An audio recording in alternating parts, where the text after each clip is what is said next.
The twin suns hung low over Outpost 17, baking the red plains into cracked glass. The air shimmered with heat, and the hum of solar harvesters was the only sound for miles. Eli Turner sat on the tailgate of his dusty supply truck, unwrapping his lunch. 2 sandwiches, a thermos of rehydrated soup, and a ration bar that tasted like regret. Another lonely noon on another forgotten world. Humanity had spread far, but for workers like Eli, it didn't feel like conquest. It felt like maintenance. He chewed in silence, watching heat waves ripple across the dunes until movement caught his eye. At first, he thought it was dust stirred by the wind, but as the shimmer drew closer, he saw shapes, 3 small figures stumbling toward him. Instinctively, he reached for his scanner. The outpost had reports of raiders and scavengers, and most weren't friendly to humans. But as the figures emerged from the glare, Eli's grip loosened. They weren't raiders. They were children. Their skin gleamed faintly turquoise under the light, patterns like faint galaxies swirling beneath translucent flesh. Thin, malnourished, eyes too large for their faces, eyes like molten silver. One of them fell to its knees in the dust. Hey, hey, Eli jumped down, running to them. He hesitated only a moment before kneeling beside the smallest one. Its breathing was shallow. The others watched him warily, chirping in soft, musical tones. His translator blinked red, language unrecognized. He pointed to his sandwich, then to them. "Food," he said slowly. "Eat." No reaction. So he tore the sandwich in half and placed it gently before them. The smallest one sniffed it, then took a trembling bite. Its eyes widened. The others followed, eating with quiet, desperate gratitude. Eli sat back, watching. His lunch was gone in minutes. Somehow, he didn't care. "Guess it's soup for me, then," he muttered, half smiling. The smallest one reached out, a gesture universal across species, and pressed its tiny hand to his wrist. It chirped again, softer this time, melodic. The translator didn't understand, but Eli did. Gratitude didn't need words. The next day, they returned. 5 of them this time. By the 3rd day, he was bringing extra sandwiches. By the 5th, a box of fruit. Each noon, they'd appear like clockwork, and each time Eli pretended not to be waiting for them. He never asked where they came from. Some mysteries were better left alone. On the 10th day, as he handed out bread, the smallest one paused. Its head tilted toward the sky, and a strange light reflected in its eyes. Eli followed its gaze and froze. The clouds were parting, not drifting. They were moving aside, like curtains drawn by invisible hands. The air vibrated. The hair on his arms rose. And then, from beyond the shimmering veil of light, came a voice, soft yet vast, spoken in every language and none at all. "Who feeds my children?" The voice rolled through the air like thunder caught in crystal, soft, resonant, everywhere at once. Eli froze. The alien children dropped their food, eyes wide, glowing faintly as if answering the sound itself. "Who feeds my children?" The ground vibrated. A distant hum, deep and pulsing, grew from the horizon, climbing to a note that was almost music. Eli's instincts screamed at him to run, but the children had begun to tremble. One clutched his leg. So instead, he stood tall. Name's Eli Turner, and they were hungry. That's all. The sky answered with light. It didn't just brighten, It fractured.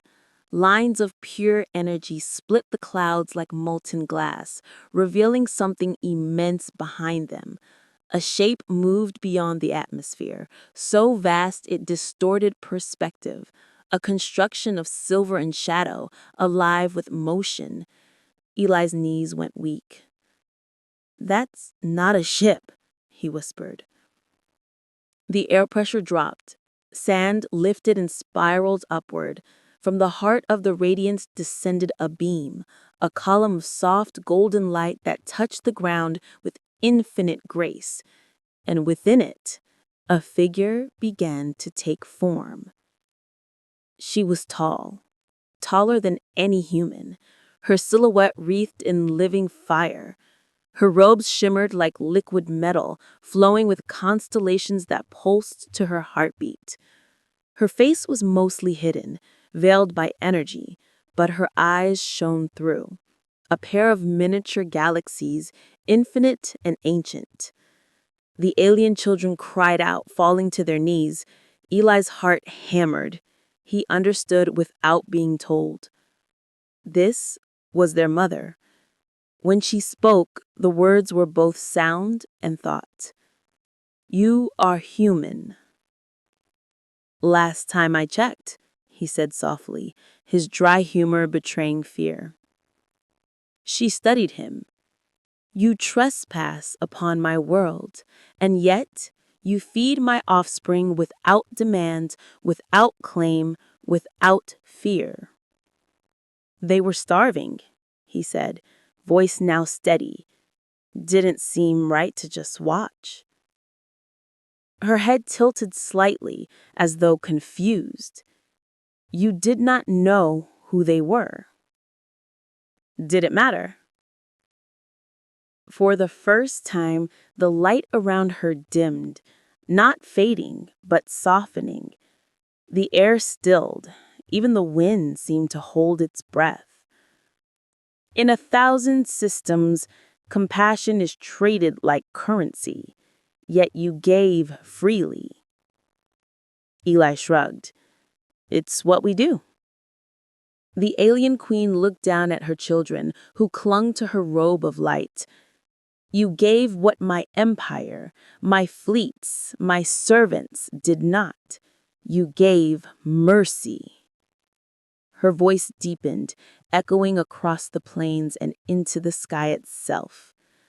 "Let it be known, the human who fed my children shall not be forgotten. The stars will remember his kindness." Eli said, squinting upward as the massive ship began to shift again. "Do I get a say in that?" Her eyes glowed brighter. "No, Eli Turner, you have changed the balance of empires." And as she ascended, the clouds closed behind her, leaving the plain silent, except for the soft laughter of alien children and the distant hum of the departing ship. Eli exhaled slowly. "Great. I just made intergalactic headlines from making lunch." News doesn't travel fast across stars. It erupts. Within a standard week, every relay beacon within 5 sectors carried the same impossible report. A human, unranked, unaugmented, unnamed, fed the heirs of the Seraph Sovereign. In the galaxy core, where fleets drifted like shoals of living steel, the Council of Dominions convened. 12 species, each ancient, each proud, filled the prism chamber where planets were bought, sold, and erased in debate. The chamber shimmered with holograms of the event, a grainy transmission captured by the Queen's descending light. The image of Eli Turner, squinting up at the heavens, sandwich crumbs on his shirt, now filled the largest council displays in the galaxy. "He gave them food?" croaked the Volcari minister, a creature of glass and voice. without contract or tribute? That is impossible. The Drollan warlord slammed his clawed fist. No sentient gives without advantage. The Seraph Queen's projection materialized in the center of the chamber, towering above them, eyes like collapsing stars. "It is not impossible," she said softly. "It is human." Silence. Even the air seemed afraid to move. "Humanity," the archivist of the Corps murmured, tentacles tracing through records. Their kind were labeled Tier 2 primitives, useful engineers, reckless explorers. But this? He gestured toward the image of Eli feeding her children.